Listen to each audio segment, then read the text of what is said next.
I'm Sarah Robinson. I'm the Forest of Bowland Haytime Officer, and today we're looking at the second in a series of instructional videos, and today I'm going to show you how to store and dry wildflower seed that we've previously collected.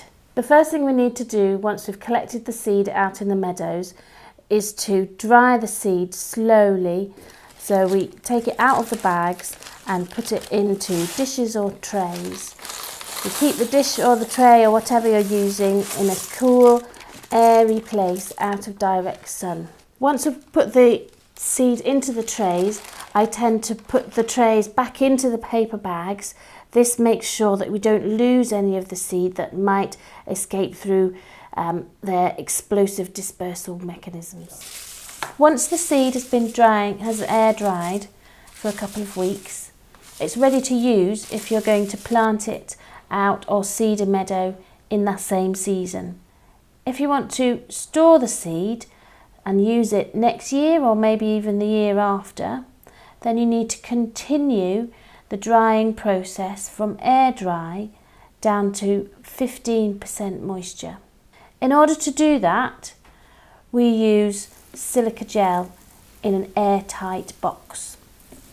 So what we do is put the seeds in the dishes back in their bags, and then place the bags from that season, all labelled up, into an airtight box containing a layer of silica gel. We use this orange yellowy silica gel because when it gets moist and has taken up as much water as it can, it turns from orange to green.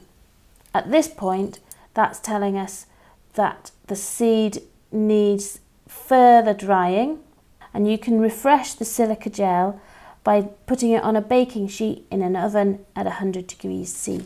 We also place a hygrometer in the box. Once the hygrometer reading has reached 15% moisture, the seed is dry enough to clean, to remove the outer casings, put into smaller bags and store separately, species by species.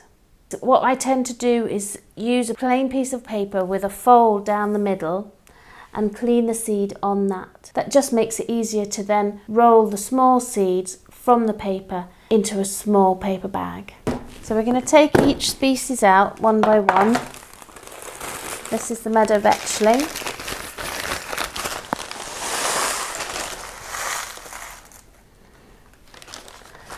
And for these, I'm just going to pop the pods open onto the paper and discard the pods. The reason that we try and clean the seed as much as we can is that it takes up more space when it's inside the pods or whatever the covering is, and also it can be a source of mould or parasites or small bugs that are going to eat the seed. And while we're doing this, you can also check how round and full each of the seeds is. These two here are unlikely to have been pollinated and unlikely to be viable seeds. They're a little bit smaller than the others, and they're quite a lot flatter and a little bit shriveled compared to those two, compared to these 5 here, which are shiny, much more rounded and spherical, and also they're all quite a little bit bigger. This one's yellow apple, so we tip the contents of the whole bag onto the sheet. You can see under here that a lot of the seed, as it's dried, has dropped out of the seed pods. So all I'm going to do is make sure that none have been left behind, and then get rid of the pods so that we will just be keeping the seed itself. This burnet's nice and dry, so we're just going to gently rub the seeds from the seed heads, discard the stalks.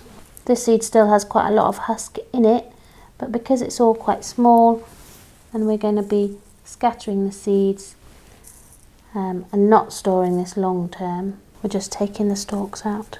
Once I've cleaned all the seed,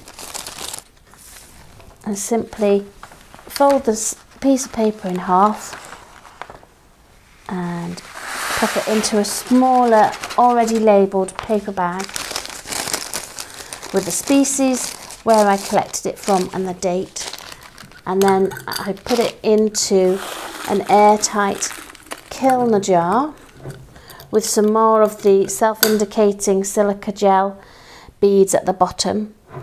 This maintains the dryness at 15%, and if there's any change in colour of the silica gels, then I know to the green, then I know that the seal on the jar needs replacing. In the next video, we're going to look at how to produce plug plants from the seeds that you've saved and stored, and so we'll be outside looking at that next.